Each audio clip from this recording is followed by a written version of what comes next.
Hey everybody, I'm back with another video blog about my journey, my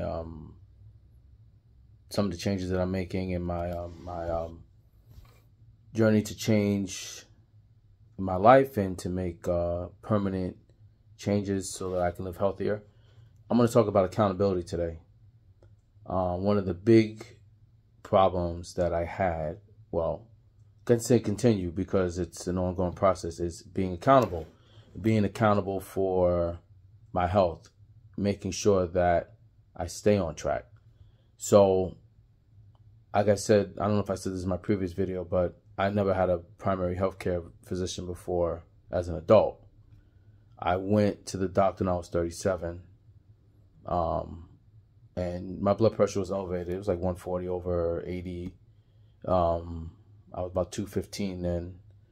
I have been working out though, so relatively healthy. My fasting glucose was like 83. My cholesterol, total cholesterol was good. LDL was a little elevated. But after that, I didn't really hold myself accountable. I didn't do anything to make sure that I could correct it. And now I went back to the doctor in January of this year, 7 years later, and with all the bad numbers that I had, I wanted to make sure that I was accountable. And one of the things that I know that helps me a lot is numbers, because I'm a math guy. I love numbers. I've always been good with numbers. And doing certain things in your program, whatever it is that you're following, you want to make sure you have a way of holding yourself accountable. So there are some tools that I use that help me now, that help me stay on track. First thing I did was I got a scale. I actually did this before I went to the doctor. So, got a scale from Amazon. This model is pretty good, the A&D medical model. It's got Bluetooth on it. So what it does is when I weigh myself, it actually syncs the weight to an app on my phone. I also can put it in manually.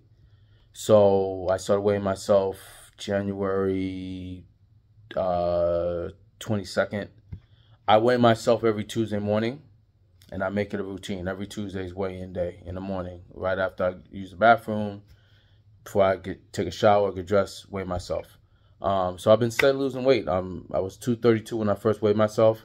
I don't think that was my heaviest. Actually, I know that was my heaviest because I was definitely probably closer to 245 at my heaviest, just from coming back from my cross-country trip in the summer. So I probably was the heaviest in August, I think.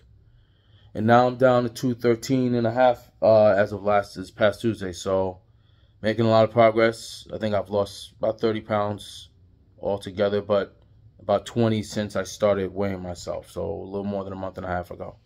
So that's a great thing to do. I don't weigh myself every day because your weight fluctuates, and that'll drive you crazy. So just weigh yourself once a week, twice a week at most. Make it consistent so that you can see what progress you made. And the goal is, once I get to my goal weight, or whatever the weight is that a healthier weight, try to maintain that within 5 pounds. So that way, if you're eating the wrong stuff and you're putting on weight, okay, put on the brakes. Let's go back. Let's change up what you're doing.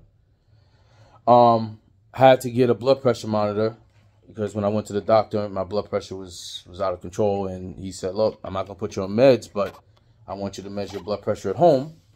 So he told me to get an Omron one. So this is one that I got. It's a pretty good one. What I like about it is it really gives you, it keeps track of your numbers. So I could go back and see what my readings are over time. So today was 122 over 73. That was at 8:15 this morning. Pretty good. I've had better, but this is better. I mean, this has been normal. It's been consistent. Between 115 and 125, I've been ranging. My numbers been in the 60s and 70s, so overall it's pretty good. And this one also will sync to my phone. I have an app, and it charts all my numbers. It gives me averages. It can print out reports. So now, my numbers are good. I'm going to try to do my blood pressure 3-4 times a week, mornings, evenings, just to get an idea of where I'm at, just make sure I'm staying on track. And like I said, like it gives me feedback, and the feedback, you know, gives me an idea of how I'm doing. Another tool that I got is a glucometer. My mom suggested don't go crazy and spend a lot of money. Just get a CVS brand, does the job, gives you an idea of what your numbers look like. So here's a glucometer.